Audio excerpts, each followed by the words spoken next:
In this situation, answer your own question, Professor. How can anyone be an autocratic leader in this environment? Because you still believe that autocracy or an autocratic leader is beneficial. Yes.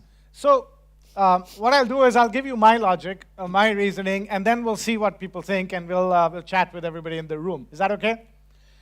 I believe this is a real dilemma, that even if you want to be autocratic, you cannot be because ordinary people won't let you. Yet, the data is in front of you. The answer, and Richard's going to hate this. He's going to hate it, but I hope he'll let me continue with my slide.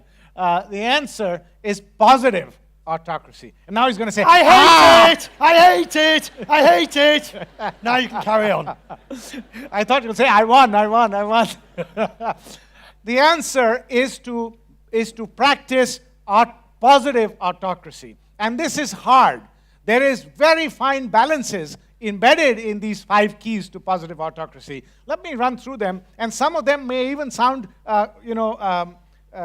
contradicting one another, but let me run through them very, very quickly, and then we'll put the house to work, and then we'll take everybody's questions and see what Richard has to say. The first one is, you need to earn the right to be autocratic. Only if you stand for what people believe to be the right values and a values-based purpose, remember yesterday, only then will they allow you to be autocratic. The people of Singapore allowed Lee Kuan Yew to be autocratic because deep down they believed that he would create a better future for the country. So if he says, don't chew gum, heck, we won't chew gum, we'll listen to him. Right? He earned that right, and you have to earn that right every day. It's not a one-time thing, and as Stephen Covey was saying, you have to give trust to get trust. So that's the first one, earning the right. The second one is you have to master the dance of the naked autocrat. Why naked autocrat? You're naked as a leader, and you're expected to be autocratic. Big problem. How do you do this? 1, you remain autocratic about your values and your purpose. The whole point in life is to land at what you think are the right values and the right purpose for yourself, right? And so you've thought about this carefully. You've thought about this carefully, slowly, deliberately. Now, stick with it. That's what you be autocratic about. There is no question about the values and the purpose, but at the same time, be compassionate at all times with people. Be humble at all times with people. Sounds like two opposites, but you have to master the dance. And again, Lee Kuan Yew was a champion of this. If there was a good reason why it's a no, it must remain a no, he said, but the man must be told politely, and the woman must be told even more politely. You lose nothing by being polite. So that's the second key, dance of the naked autocrat. The third one is, and here comes the crux, this is the main one. Create a culture, create a framework called freedom within the framework. Kavi spoke about this yesterday briefly, but didn't explain it. The point is, all organizations have a set of values that are beautiful posters down the hallway, that are beautiful on the website, right? And then they also have a lot of rules and policies and procedures. The bigger the organization gets, the more rules, the more policies, the more procedures. And before you know it, you have a culture which is like this. It's a bureaucracy.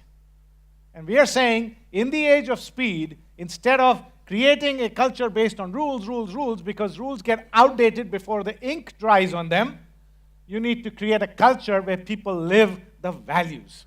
If people live the values and do the right thing, now that's called freedom within the framework. Within that framework, so positive autocracy says, the framework is non-negotiable, but within the framework, do the right thing. Okay? Number 4. Now here is what sounds contradictory. I said earlier, remain autocratic about your values and your purpose, but now I'm saying, listen, learn, and reflect all the time. So the idea of the debate, you have to listen. We're not saying put blinkers on. We're not saying, close your eyes and ears. You still have to listen. You have to create a balance between how much you listen and how much you stay true to your values and your purpose. And that only as your leadership matures will you learn how to make that distinction. So that's number 4. And number 5, which has been spoken about by many a speaker in these 2 days is forgive more often. You can be autocratic and you can still forgive, because forgiveness and compassion are the bedrocks of innovation. So these are the 5 keys of positive autocracy. The point is that we are saying that the schools of thought of leadership styles, which are sort of put you in one box or the other, and the more popular collaborative style, maybe the 21st century times have changed, and maybe positive autocracy is the thing for which the time has come, and this is how we go about it. And with that, I make my case again that you do need to be autocratic, because in the age of speed, you cannot continue to build consensus. You cannot continue to debate forever, because time is of the essence.